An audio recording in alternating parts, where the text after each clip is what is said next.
中山反省下啦，四小虎變成三線貓，中山由二線變三線呢個話題，本來我都已經唔想講，因為已經過咗熱度。但係我發覺講親呢個話題，大家都有彈冇讚喎，叫中山反省下啦。由四小虎變成三線貓，等等等等。我作為一個由2020年開始由香港移居嚟中山嘅新中山人，我都要講返兩句公道話。一直以嚟，我哋一提到中山，都係講緊中山係一個慢活城市，尤其適合我哋香港嘅朋友。因為點解呢？相對於北上廣深呢啲一線城市，我哋中山各種消費性價比高，但係又處於大灣區，經濟同埋環境又唔會太差。如果你話要喺中山創業，完全都係冇問題嘅。就好似我上幾期節目，香港人嚟到中山創業揾錢一樣可以行得通嘅。咁如果你話中山冇前途冇發展，咁24年我哋深中通道嘅開通又算係咩嘢呢？中山起緊嘅城際鐵路又係啲乜嘢嚟㗎？中山完全唔係退緊步，佢只不過係嗰個進程冇咁快啫。其實對我哋住喺中山嘅人嚟講，最困惑嘅就不外乎嗰啲呢啲聲音啫嘛。中山究竟係二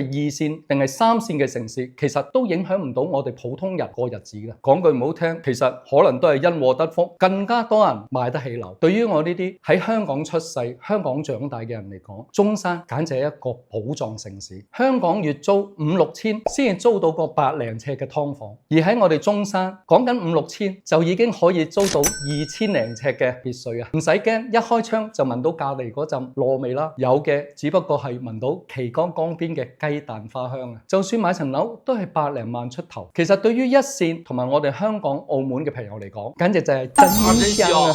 所以中山呢一碗老火靚湯真係要自己飲落去，先至知道夠唔夠喉，到唔到肺。想知邊個樓盤最適合你，梗係揾我羅賓 Sir 啦！唔買最貴，係買最啱嘅。